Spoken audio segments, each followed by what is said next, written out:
Hello students, स्वागत है आप सबका इस YouTube चैनल पर। दोस्तों, इसके पिछले वाले वीडियो में हमने देखा था कि यंग डबल स्लिट एक्सपेरिमेंट क्या होता है।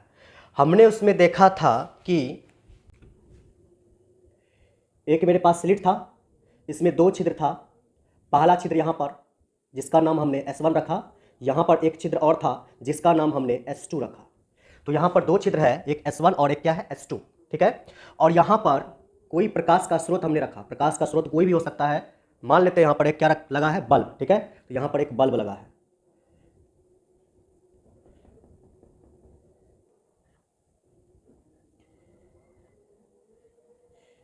ये बल्ब को जलाने पर प्रकाश की किरण निकलेगी। प्रकाश की किरण इस बल्ब से निकल के क्या होगी, फैलेगी, बिल्कुल इस तरह से। ये जो फैल रही है प्रकाश की किरण, इसमें से कुछ किरणें इस छिद्र से होते हुए जाएगी और इसी बल्ब से ये जो प्रकाश किरण फैल रही है, इसमें से दूसरा प्रकाश इस छिद्र से जाएगी, ठीक है। देखो, पहली प्रकाश इस छिद्र से चले गई, देखो ध्यान से, जैसे जैसे बढ़ते बढ़ते बढ़ते बढ़ते इस छिद्र से जाएगी, बिल्कुल ऐसा। और दूसरी प्रकाश इस छिद्र से गई इस तरह से, और दोनों प्रकाश की किरणें किसी बिंदु पर यहाँ पर मिल गई और इस बिंदु को हमने P माना था। और यहाँ पर एक क्या था, पर्दा लगा हुआ, ठीक है, जिसकी दूरी इस स्लिट से बड़ी दी थी। सबसे पहले यहाँ का इसका जो इसके अंदर जो हुआ उसका हम बेसिक समझते हैं, ठीक है। तो देखो समझना, जैसे ही हमने प्रकाश का स्रोत बल्ब को जैसे ही हमने जलाया, यहाँ पर जो स्लिट लगा है जिसमें दो छिद्र है, S1 और क्या है, S2, ठीक है। इससे जो प्रकाश की किरण निकलेगी दोस्तों, पीछे लगा है क्या, पर्दा, पीछे लगा है पर्दा। तो इस स्रोत से जो प्रकाश किरण निकल रही है, ये प्रकाश किरण तरंग के रूप में निकलेगी। तरंग के रूप में निकलने के बाद कुछ प्रकाश इससे गई, जैसा कि देखो यहाँ पर दिख रहा है, कुछ प्रकाश इससे गई, जैसा कि यहाँ देखो दिख रहा है, ठीक है। अब देखो समझना, जब प्रकाश किरण इस पर्दे पर आएगी, इस छिद्र से इस पर्दे पर आएगी, ये जो है ये क्या है, पर्दा है, पर्दा का काम कर रहा है, ठीक है। तो ये जो पर्दा है, तो इस पर्दे पर प्रकाश की किरण आएगी तरंग के रूप में, तो होगा क्या, इस पर दोस्तों कहीं हमें दीप्त भाग मिलेगा। दीप्त भाग मतलब क्या होगा, दीप्त भाग मतलब होता है ब्राइटनेस, ब्राइट।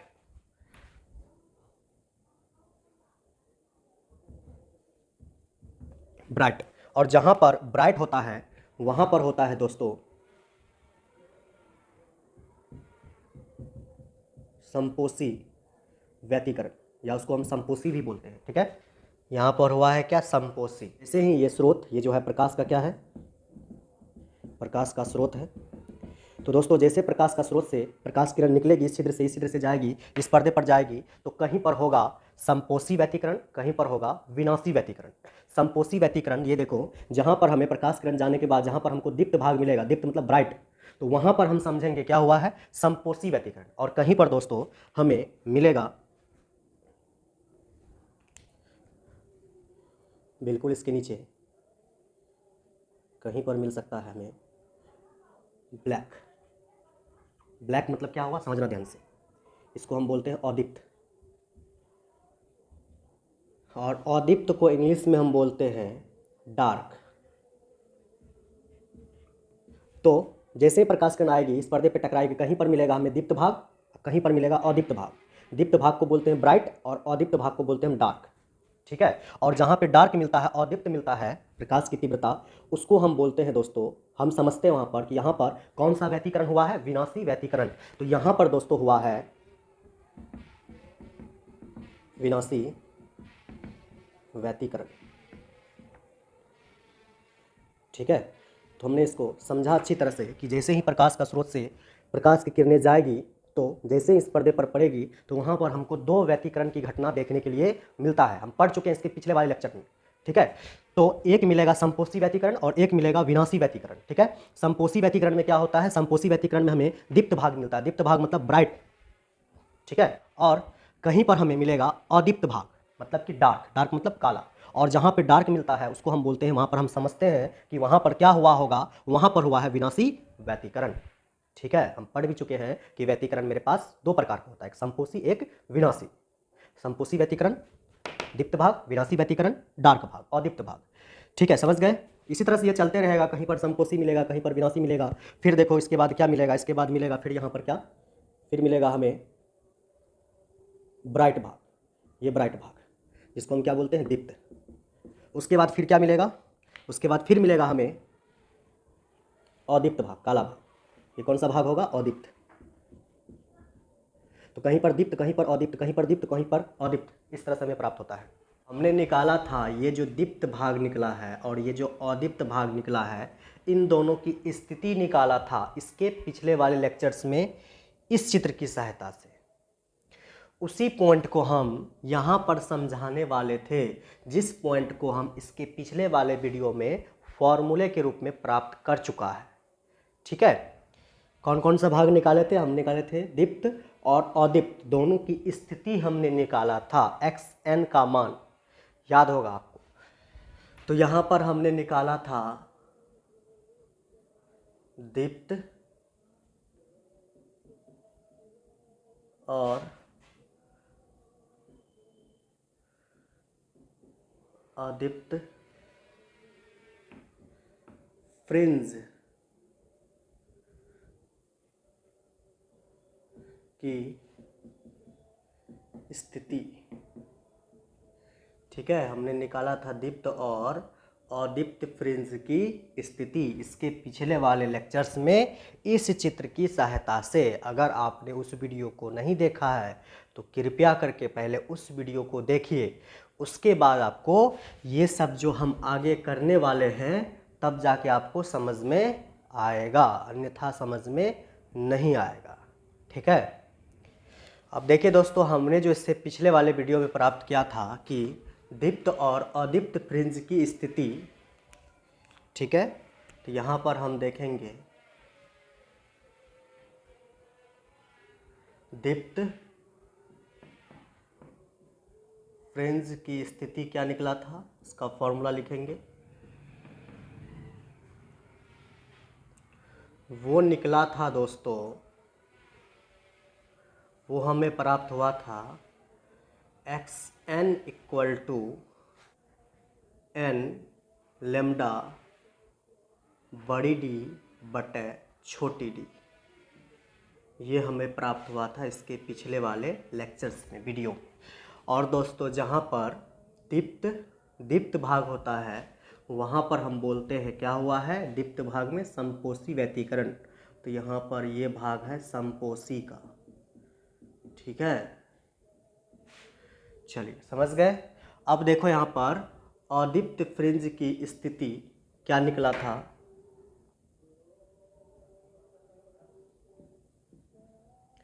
अदीप्त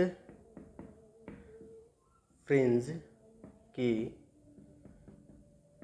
स्थिति हमें प्राप्त हुआ था। और दोस्तों, जहाँ पर अदीप्त होता है वो क्या होता है, अदीप्त मतलब विनाशी व्यतिकरण, मतलब विनाशी भाग है ये। ठीक है, इसको लिख सकते हैं, ये है विनाशी। समझ गए। चलिए अब समझना। अब देखो, अदीप्त फ्रिंज की स्थिति मतलब विनाशी, जो जहाँ पर विनाशी व्यतिकरण हो रहा है उसका स्थिति हम निकाले थे, वो था xn equal to 2n-1 into lambda D बटे 2 इंटू छोटी डी, 2d, मतलब बटे में कितना होना चाहिए, 2d। ठीक है, तो ये निकला था अदीप्त फ्रिंज की स्थिति जहाँ पर विनाशी व्यतिकरण होता है। ठीक है, यहाँ पर देख सकते हैं दोस्तों, कहीं पर दीप्त, कहीं पर क्या भाग है, अदीप्त भाग है, कहीं पर संपोषी, कहीं पर विनाशी व्यतिकरण है। तो इसकी स्थिति हमने इस चित्र से प्राप्त किया था इसके पिछले वाले वीडियो में। ठीक है, बार बार इसलिए बोल रहे हैं ताकि आप जो है उस वीडियो को जा कर के देखें, तब जाके समझ में आएगा, ऐसे ही समझ में नहीं आ जाएगा ये। ठीक है, तो इसके पिछले वाले वीडियो को देखिए, तब जाके आपको ये फॉर्मूला कैसे प्राप्त हुआ वो पता चलेगा, नहीं तो समझ में नहीं आएगा। ठीक है, अब हम क्या करते हैं, इन दोनों चित्र को हटाते हैं।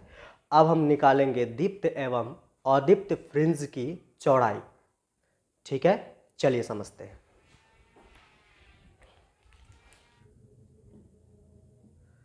दीप्त फ्रिंज की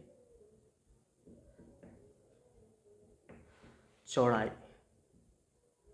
ठीक है, सबसे पहले हम देखेंगे दीप्त फ्रिंज की चौड़ाई। चलिए देखते हैं। अब देखो दोस्तों, ये जो दीप्त फ्रिंज की चौड़ाई है, इसको ज्ञात करने के लिए आपको थोड़ा सा एक कॉन्सेप्ट समझना पड़ेगा, जो कि अभी तुरंत हमने यहाँ पर समझा ही था। थोड़ा सा और समझना पड़ेगा इसी को। ठीक है, देखो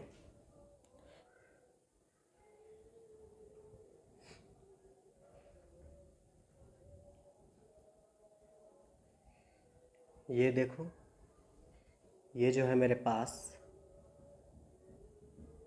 ये है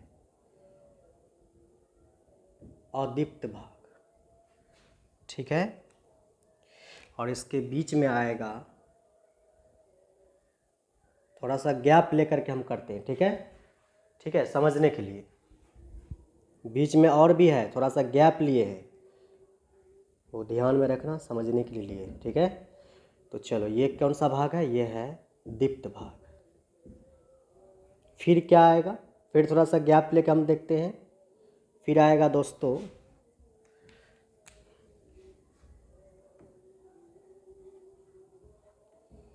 ये वाला भाग, जिसको हम बोलते हैं अदीप्त भाग।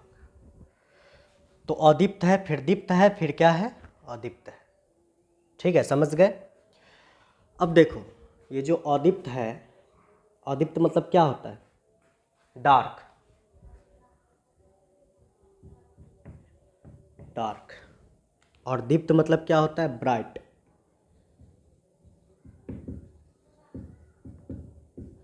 फिर अदीप्त है, अदीप्त मतलब क्या होगा? डार्क। अब समझना, हम क्या करते हैं, समझना, कहीं से हम ले रहे हैं। देखो समझो, इसको हम जीरो मानते हैं। हम जो है इस स्थिति से, ये जो स्थिति है, ये जो लाइन खींचे हम यहाँ से ले रहे हैं। ठीक है, यहाँ से हम इसको भी देखेंगे, यहाँ से इसको भी देखेंगे, यहाँ से इसको भी देखेंगे। इसको मान लेते हैं हम मूल बिंदु मान लेते हैं, स्थिति मान लेते हैं। यहीं से हम देखेंगे इसको, फिर इसको, फिर इसको। ठीक है, तीनों को वहीं से देख रहे हैं। ठीक है, इसलिए बोल सकते हैं ये क्या है? मूल बिंदु भी है। ठीक है, आप समझना। अब देखो, ये जो है अदीप्त वाला भाग, इसको हम यहाँ से ले रहे हैं। इसका कुछ ना कुछ क्या होगा? स्थिति होगा अपना इसका। इस अदीप्त भाग की स्थिति हम ये लेते हैं, हम बोलते हैं ये जो अदीप्त वाला भाग है, इसकी स्थिति है, इसकी कुछ ना कुछ क्या होगी? अपनी स्थिति होगी। और ये जो अदीप्त वाला भाग है, सबसे नीचे वाला, इसका भी कुछ ना कुछ क्या होगा? अपना एक स्थिति होगा। ये समझो, यहाँ से स्टार्ट करते हैं। सबसे पहले यहाँ से, मूल बिंदु से इस सबसे निचले वाले अदीप्त भाग की स्थिति अगर हम मानते हैं xn, क्या मानते हैं? xn। तो इसके एक स्टेप बाद एक और मिलेगा। एक स्टेप, देखो एक स्टेप कौन है? ये है एक स्टेप। इस एक स्टेप के बाद फिर से क्या आ जाएगा? अदीप्त वाला भाग। समझो, एक अदीप्त वाला भाग हो गया, जो कि कितनी दूरी पर है? xn दूरी पर है। तो दूसरा अदीप्त वाला भाग कब मिलेगा? एक दीप्त के बाद मिलेगा अदीप्त, मतलब हम बोल सकते हैं एक स्टेप के बाद मिलेगा अदीप्त वाला भाग। तो ये यहाँ से यहाँ तक की स्थिति अगर xn है, तो उसके एक स्टेप के बाद फिर से इसको पार करने के बाद फिर से आएगा अदीप्त वाला भाग। तो ये जब यहाँ से यहाँ तक की स्थिति xn है, तो यहाँ से यहाँ तक का दूरी या स्थिति हम कितना मानेंगे? वो मानेंगे xn+1। ठीक है, अब देखो दोस्तों, हमको क्या बोला है? हमको ये बात बोल रहा है कि दीप्त फ्रिंज की क्या ज्ञात कीजिए? चौड़ाई। तो दीप्त वाला भाग निकालना है। यह है दीप्त वाला भाग। ठीक है, अब हम इस दीप्त वाला भाग को कैसे निकालेंगे? समझो, इस दीप्त वाला भाग को हम कैसे निकालेंगे? हम क्या करेंगे? एक अदीप्त इसको पकड़ेंगे, सबसे ऊपरी वाला भाग को, और एक अदीप्त ये पकड़ेंगे, इस सबसे निचले वाला भाग को। ठीक है, ठीक है, देखो इसको पकड़ेंगे, सबसे ऊपर वाला भाग जिसकी दूरी कितना है xn+1, ठीक है।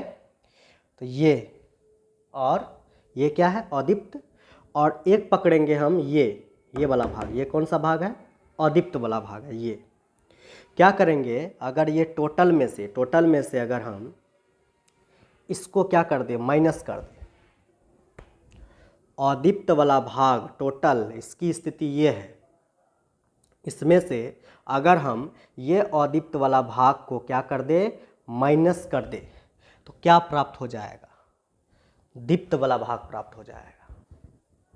समझे बात को, फिर से चेक करो।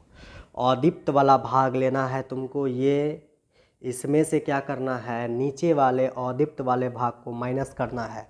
मतलब कि ये स्थिति मतलब xn+1 इसमें से तुमको घटाना पड़ेगा किसको, देखो ध्यान से xn को, इसको घटाना पड़ेगा तो ये बीच वाला भाग निकल जाएगा, इसको बोलते हैं दीप्त भाग, ठीक है।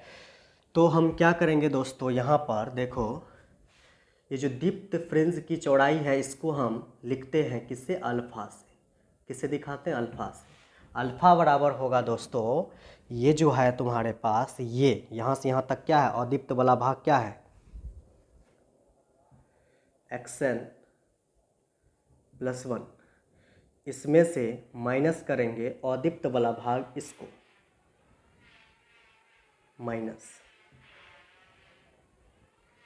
xn, ठीक है। माइनस कर दिए किसको, xn को। और आपको याद रहे यहाँ पर हम किसको किसको माइनस किए, ये भी अदीप्त है और ये भी कैसा है अदीप्त है।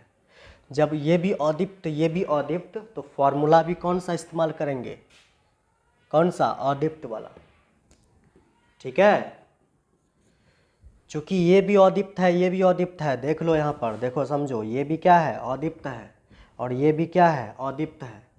तो यहाँ पर मेरे पास जो स्थिति का फॉर्मूला आया है दीप्त और अदीप्त में, इन दोनों में से किस फॉर्मूला का इस्तेमाल करेंगे, हम अदीप्त वाले फॉर्मूले को इस्तेमाल करेंगे। मतलब कि अगर आपको दीप्त निकालना है तो किसको फॉर्मूला, कौन सा फॉर्मूला इस्तेमाल करना है, अदीप्त वाले भाग का फॉर्मूला, ठीक है, समझ गए। तो यहाँ पर क्या आ जाएगा, मेरे पास आएगा अल्फ़ा इक्वल टू, समझना ये जो फॉर्मूला है 2n-1, ये जो n दिख रहा है आपको n, इस n के जगह पर आपको पुट करना है n+1, ठीक है। इस n के जगह पर क्या पुट करना है n+1, समझे।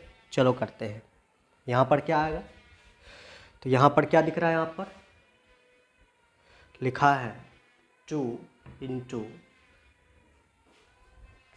n के जगह क्या रखेंगे, इस n के जगह रखेंगे n+1, ठीक है। इस n के जगह रखो n+1, कोष्ठ बंद, और एक बड़ी कोष्ठक लेंगे, ठीक है।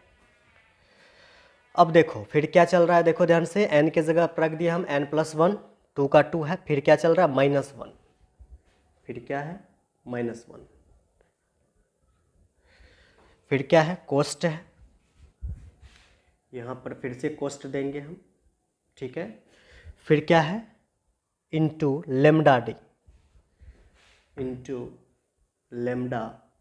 डी, ठीक है, बटे, फिर बटे चल रहा है 2d, फिर यहाँ पर क्या है माइनस रखेंगे, ठीक है। और यहाँ पर क्या है xn, देखो xn का फॉर्मूला यही है, देखो xn यही इस्तेमाल करेंगे। देखो ध्यान से, यहाँ पर ये भी अदीप्त ये भी क्या है अदीप्त, दोनों ही अदीप्त है। अगर हम बात करें ये दोनों ही क्या है अदीप्त है, ठीक है, क्या है अदीप्त है। तो दोनों कंडीशन में, इसमें और इसमें, दोनों कंडीशन में फॉर्मूला भी लगेगा कौन सा अदीप्त वाला लगेगा, ठीक है। तो इसमें भी हम अदीप्त का फॉर्मूला इस्तेमाल करेंगे और इसमें भी हम अदीप्त का ही फॉर्मूला इस्तेमाल करेंगे, ठीक है। इतना बात समझो। तो चलो देखो यहाँ पर क्या दिख रहा है xn, है ना, xn का मान यहाँ पर देखो डायरेक्ट दिया है, इसको डायरेक्ट लिखना है, कितना है 2n, देखो यहाँ पे 2n फिर -1, फिर कोस्ट इंटू लेमडा डी, फिर बटा क्या चल रहा है, बटा चल रहा है दोस्तों 2D। ठीक है, और यहाँ पर हम क्या करेंगे, कोष्ट को बंद कर लेंगे, बड़ी कोष्टक को। ठीक है, अब हम क्या करते हैं दोस्तों, इसको यहाँ से हम हटा देते हैं और इसको सॉल्व करेंगे। बस सॉल्व करते ही हमें क्या निकल जाएगा, दीप्त फ्रिंज की चौड़ाई। ठीक है, तो दो ठो अदीप्त में देखो ध्यान से, दीप्त फ्रिंज की चौड़ाई ज्ञात करने के लिए आपको एक अदीप्त में से दूसरे अदीप्त को माइनस करेंगे। ठीक है, देखो समझो, दीप्त फ्रिंज की चौड़ाई ज्ञात करने के लिए आपको क्या करना पड़ेगा, एक अदीप्त स्थिति में से दूसरे अदीप्त स्थिति को घटाना पड़ेगा। जैसे ही ऐसा करेंगे तो एक अदीप्त में से दूसरे अदीप्त जब चले जाएगा तो एक ही भाग बचेगा, कौन सा, दीप्त वाला भाग, और वही होगा दोस्तों क्या, दीप्त फ्रिंज की चौड़ाई। समझे? चलो इसको हटाते हैं और इसको सॉल्व करते हैं। चलिए, तो यहां से क्या आ जाएगा, अल्फा इक्वल टू कोष्ट बंद। अब देखो इस 2 से अंदर गुना करेंगे। ठीक है, ये 2 से अंदर गुना करेंगे तो हो जाएगा कितना, 2 को n में गुना करेंगे हो जाएगा 2n। ठीक है, फिर प्लस है, यही 2 से इसमें गुना करेंगे हो जाएगा कितना, 2। ये 2 से n में गुना होगा, फिर इसी 2 से 1 में गुना होगा, 2 को n से गुना किया 2n, इसी 2 को 1 से गुना करेंगे हो जाएगा 2। फिर क्या चल रहा है इधर, -1। ठीक है, और इधर क्या चल रहा है, इधर चल रहा है लेमडा डी, बटा क्या चल रहा है, बटा चल रहा है 2d, फिर माइनस। यहाँ पर देखो ये लेमडा डी देख रहे हो, इस लेमडा डी को अंदर गुना करो। ये जो लेमडा डी है, इस लेमडा डी को हम एक बार 2n में गुना करेंगे, इसी लेमडा डी को हम एक बार गुना करेंगे 1 में। ठीक है, देखो तो इसको जब हम इसमें गुना करेंगे तो क्या आएगा, आएगा 2, फिर आ जाएगा कितना, इससे गुना करो, इसमें हो जाएगा 2n इंटू लेमडा डी, फिर माइनस लेमडा डी को हम किससे गुना करेंगे, 1 से। ठीक है, तो कितना आएगा, आएगा लेमडा डी। ठीक है, बटा क्या चल रहा है, बटा चल रहा है 2d। ठीक है, कोष्टक को क्या कर देंगे, हम बंद कर देंगे। ठीक है, समझ गए यहाँ तक। कोष्टक का इस्तेमाल भी करेंगे हम, चूँकि यहाँ माइनस है। ठीक है, तो हम ले लिए। ठीक है, देखो यहाँ पर क्या चल रहा है, अल्फा इक्वल टू, से पहले यहाँ पे क्या करेंगे, हम लिखेंगे 2n, फिर देखो प्लस 2 में से 1 गया, कितना बचेगा, 1, फिर यहाँ पे कोष्टक है। ठीक है, तो एक कोष्टक यहाँ पे ले लिया हम, और इधर क्या चल रहा है समझना। एक काम करते हैं, यहाँ पर हम अब छोटी कोष्टक लेते हैं। ठीक है, यहाँ पर हम एक छोटी कोष्टक का इस्तेमाल करते हैं। ठीक है, और इधर क्या चल रहा है, इधर चल रहा है लेमडा डी, बटे में क्या है 2d। ठीक है, फिर देखो माइनस, यहाँ पर क्या है 2n into lambda D, minus क्या है लेमडा डी। ठीक है, कोष्टक बंद, नीचे में क्या है 2d, यहाँ से अल्फा इक्वल टू, इस लेमडा डी से एक बार इसमें गुना करेंगे, इसी से इसमें गुना करेंगे। ठीक है, करो, लेमडा डी को इसमें गुना करो, कितना आ जाएगा, वो आ जाएगा 2n इंटू लेमडा डी, फिर प्लस लेमडा डी से इसमें गुना करेंगे 1 में, लेमडा डी से 1 में गुना करेंगे तो कितना आएगा, आएगा लेमडा डी, बटे में क्या चल रहा है 2d, फिर यहाँ देखो माइनस, फिर यहाँ पर क्या है 2n इंटू लेमडा डी। ठीक है, प्लस लेमडा डी, कोष्टक बंद, नीचे में क्या है 2d। ठीक है, यहाँ पर जगह है थोड़ा सा, यहाँ पर इसको हम सॉल्व करते हैं। तो मेरे पास है अल्फा इक्वल टू, यहाँ देखो 2d और 2d, नीचे वाला का हम एलसीएम लेंगे। ठीक है, तो नीचे वाला का हम एलसीएम लेंगे तो 2d का एलसीएम कितना आएगा, वो आएगा 2d। जब दोस्तों नीचे वाला सेम हो, जब नीचे वाला सेम होता है तो ऊपर वाला को भी हम सेम लिखते हैं, इसको भी सेम लिखेंगे और इसको भी हम सेम लिखेंगे। ठीक है, इसको लिखो सेम, कितना यहाँ पर, इसको सेम उतारो, वो है 2n into lambda D, plus फिर क्या चल रहा है लेमडा डी, यहाँ पे लेंगे लेमडा डी। फिर यहाँ पर देखो अब हम माइनस से गुना भी कर देते हैं, इस माइनस से अंदर गुना करेंगे। जब ये माइनस से अंदर गुना करेंगे तो ये है किस में, ये है प्लस में, हो जाएंगे किस में, माइनस में। जैसे ही माइनस इसमें गुना करेंगे तो ये है किस में, प्लस में, हो जाएगा माइनस में, और ये है किस में, यहाँ पर देखो यहाँ पर मिस्टेक हुआ है, यहाँ है माइनस, यहाँ माइनस होगा। अब समझो, जैसे ही माइनस से अंदर गुना करेंगे तो ये है किस में, प्लस में, हो जाएगा माइनस, और ये किस में है, माइनस में, तो माइनस से जैसे गुना करेंगे हो जाएगा प्लस में। ठीक है, चलो इससे इसमें गुना करेंगे तो ये किस में आएगा, माइनस में, तो आ जाएगा -2n लेमडा डी, ठीक है। फिर इसी माइनस इसमें गुना करेंगे तो minus minus plus, minus minus क्या हो जाएगा प्लस, और यहाँ पर क्या आ जाएगा लेमडा डी, तो लेमडा डी, ठीक है। यहाँ पर जो देखो 2n लेमडा डी किस में है प्लस में, और यहाँ पर देखो 2n लेमडा डी किस में है माइनस में। इसका मतलब ये पार्ट और ये पार्ट क्या हो जाएंगे, कट जाएंगे, यहाँ पर कट जाएगा, बचेगा मेरे पास अल्फ़ा इक्वल टू, यहाँ पर क्या बचेगा लेमडा डी, लेमडा डी, यहाँ पर प्लस, यहाँ पर क्या बचेगा लेमडा डी, नीचे में क्या है 2d। देखो यहाँ से क्या आ जाएगा अल्फ़ा इक्वल टू एक ठो लेमडा डी, एक ठो लेमडा डी, क्या ठो लेमडा डी, दो ठो, तो एक ठो लेमडा डी दूसरा लेमडा डी, दोनों को जोड़ेंगे तो आ जाएगा यहाँ से 2 लेमडा डी बटा चल रहा है 2d। ये 2 से 2 क्या हो जाएगा कट जाएगा, बचेगा यहाँ पर अल्फ़ा इक्वल टू क्या आ जाएगा मेरे पास लेमडा डी बटे क्या छोटी डी। तो ये जो निकला दोस्तों, ये निकला है अल्फ़ा, अल्फ़ा मतलब दीप्त फ्रिंज की चौड़ाई, ठीक है। कितना निकला दीप्त फ्रिंज की चौड़ाई alpha equal to lambda D बटे छोटी डी। इसको हम लिख सकते हैं कहीं पर, यहाँ पे लिखते हैं, क्या कि उधर जो है सबको हटाना पड़ेगा, इसीलिए यहाँ पर हम लिखते हैं। मेरे पास क्या निकला है दोस्तों दीप्त फ्रिंज की चौड़ाई alpha equal to lambda D बटे छोटी डी। इसको हम समीकरण 1 मानते हैं, ठीक है। ये निकला था दीप्त फ्रिंज की चौड़ाई। अब हम निकालेंगे क्या, अब निकालेंगे हम अदीप्त फ्रिंज की चौड़ाई, ठीक है। इसको नोट कीजिए जल्दी से, उसके बाद हम आगे बढ़ते हैं, ठीक है। चलिए,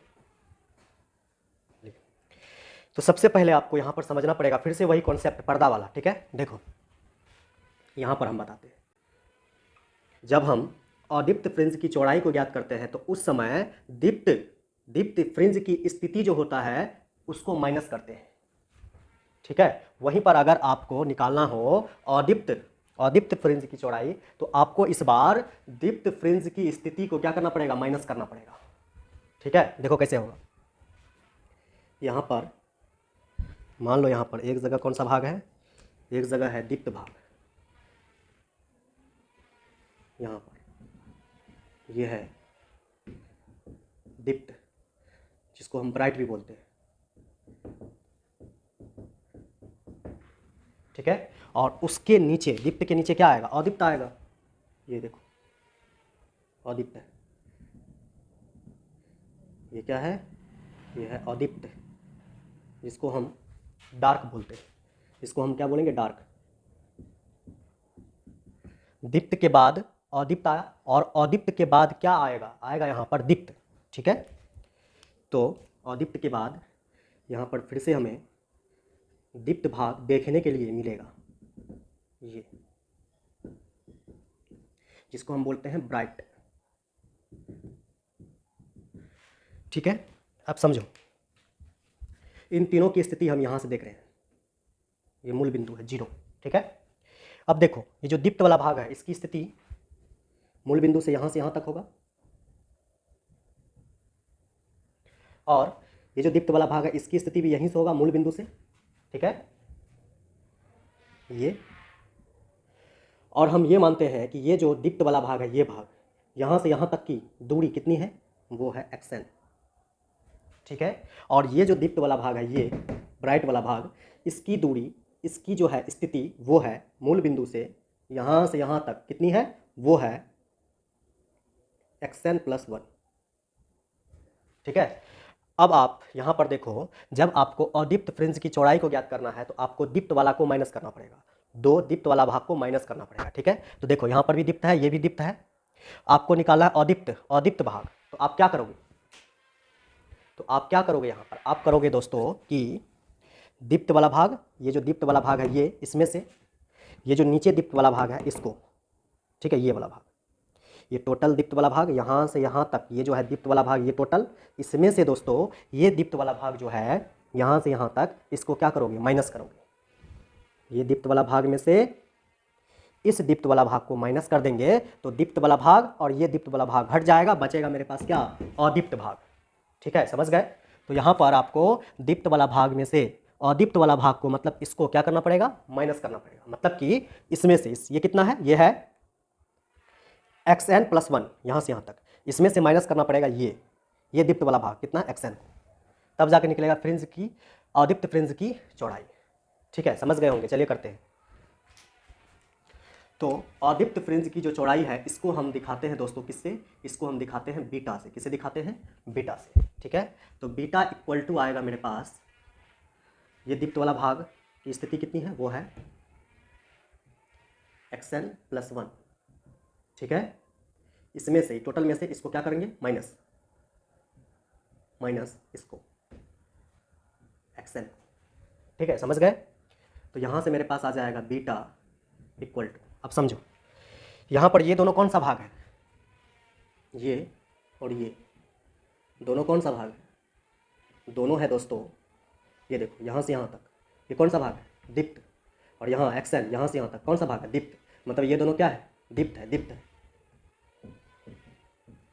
जब ये दोनों दीप्त है, ठीक है, तो फार्मूला भी कौन सा इस्तेमाल करेंगे, ये वाला दीप्त वाला, दीप्त फ्रिंज की स्थिति वाला, ये फार्मूला इस्तेमाल करेंगे।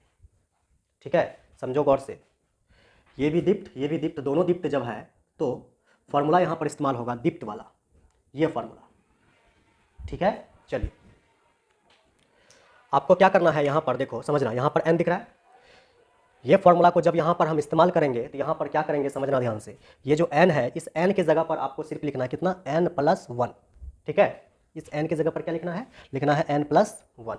चलिए, तो यहाँ पर n है, इस n की जगह क्या लिखेंगे, n प्लस 1। चलो लिखो n प्लस 1, फिर क्या देंगे यहाँ पर पोस्ट, फिर इधर क्या है देखो लेमडा डी, तो लेमडा डी, फिर बटे क्या है, बटे है डी, छोटी डी। ठीक है, फिर यहाँ पर माइनस, फिर यहाँ देखो xn, ये भी क्या है, दीप्त है, तो ये जब दीप्त है तो दीप्ते का इस्तेमाल करना फॉर्मूला यहाँ पर। ठीक है, तो यहाँ पर देखो xn है, xn का मान कितना है, xn का मान, xn देखो xn, ये जो xn का डायरेक्ट मान दिया है ये, तो xn की जगह पे डायरेक्ट यही लिखना है, यही लिखना है।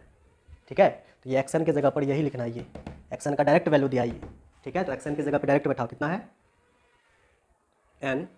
n लेमडा डी, ठीक है, बटा छोटी डी। ठीक है, समझ गए। अब हम क्या करते हैं, इसको हम हटाते हैं और इसको सॉल्व करते हैं। अब जो है दोस्तों आप इसको क्या कीजिए, कॉपी में नोट कीजिए, उसके बाद हम इसको सॉल्व करते हैं और इसको हम यहाँ से हटा देंगे। ठीक है, चलिए, तो यहाँ से बीटा इक्वल टू आएगा, यहाँ पर देखो ये जो लेमडा डी है, इस लेमडा डी से एक बार इसमें गुना करेंगे, इस n में। ठीक है, और यही लेमडा डी से गुना करेंगे हम किस में, 1 में।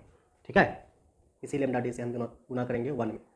तो लेमडा डी से अगर हम इस n में गुना करेंगे तो आएगा मेरे पास n लेमडा डी, फिर प्लस इस लेमडा डी से अगर हम किस में गुना करें, 1 में, तो कितना आएगा लेमडा डी बटा क्या चल रहा है, छोटी डी। ठीक है, फिर माइनस यहाँ पर देखो क्या है, n लेमडा डी बटा क्या है, छोटी डी। अब हम क्या करेंगे, यहाँ लिखेंगे बीटा इक्वल टू, नीचे देखो ये भी डी, दोनों का एलसीएम लेंगे। ठीक है, ये भी डी है, ये भी डी है, दोनों का एलसीएम जब लेंगे तो डी और डी का एलसीएम आएगा मेरे पास डी। ठीक है, डी और डी का एलसीएम आ गया डी। अब देखो समझना यहाँ पर, ठीक है, नीचे वाला क्या है, सेम है, नीचे वाला क्या है, सेम है। जब नीचे वाला सेम हो तो ऊपर वाला को हम सेम लिखते हैं। ठीक है, नीचे वाला सेम हो तो ऊपर वाला को सेम लिखते हैं, इसको सेम लिखेंगे और इसको भी सेम लिखेंगे। तो ये क्या है मेरे पास, ये है n लेमडा डी प्लस क्या इधर, लेमडा डी, फिर माइनस यहाँ पर क्या चल रहा है, n लेमडा डी। ठीक है, तो यहाँ से बीटा इक्वल टू आ जाएगा, यहाँ पर देखो n लेमडा डी किस में है, माइनस में, और यहाँ पर देखो n लेमडा डी किस में है, प्लस में। तो n लेमडा डी माइनस में, n लेमडा डी किस में, प्लस में। तो क्या होगा, ये प्लस वाले भाग से माइनस वाले भाग क्या हो जाएंगे, कट जाएंगे, ये और ये दोनों क्या हो जाएंगे, कट जाएंगे। बचेगा मेरे पास क्या, ऊपर में देखो क्या बचा, लेमडा डी, तो यहाँ पर क्या है, लेमडा डी, फिर बटे, फिर क्या चल रहा है, डी। तो ये मेरे पास आया, इसको हम समीकरण 2 भी लिख सकते हैं। तो ये मेरे पास आया अदीप्त फ्रिंज की चौड़ाई। ठीक है, अदीप्त फ्रिंज की चौड़ाई ये आया।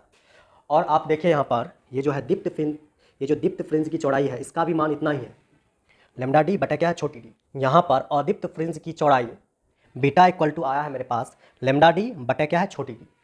आप गौर अगर करें तो दीप्त फ्रिंज की चौड़ाई भी इतनी ही आया था, देखो ध्यान से, alpha equal to lambda D बटा क्या है, छोटी डी।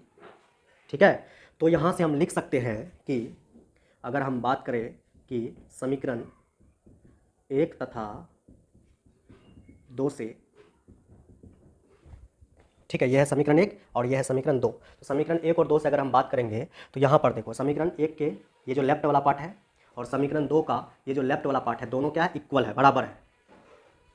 जब दोस्तों लेफ्ट बराबर है तो इसका राइट ये और इसका राइट ये दोनों आपस में क्या हो जाएंगे, बराबर हो जाएंगे। मतलब अल्फा बराबर क्या आ जाएगा, बीटा। तो यहाँ पर अल्फा बराबर आ जाएगा बीटा। मतलब ये जो क्वेश्चन आता भी है प्रूफ करने के लिए, ये प्रूफ करने आता है कि सिद्ध कीजिए कि दीप्त फ्रिंज की चौड़ाई और अदीप्त फ्रिंज की चौड़ाई बराबर होते हैं। ये जो क्वेश्चन है आता है बोर्ड एग्जाम में, ठीक है। आपको अगर प्रूफ करने देगा कि सिद्ध कीजिए कि दीप्त फ्रिंज की चौड़ाई और अदीप्त फ्रिंज की चौड़ाई इक्वल होती है, तो आपको क्या करना पड़ेगा, एक बार जो है आपको दीप्त फ्रिंज की चौड़ाई निकालना पड़ेगा और एक बार आपको अदीप्त फ्रिंज की चौड़ाई निकालना पड़ेगा और दोनों को आपको इक्वल दिखाना पड़ेगा, ठीक है। तो यहाँ पर हम प्रूफ भी हो गया एक तरह से। तो ये है दोस्तों दीप्त फ्रिंज की चौड़ाई और ये है अदीप्त फ्रिंज की चौड़ाई।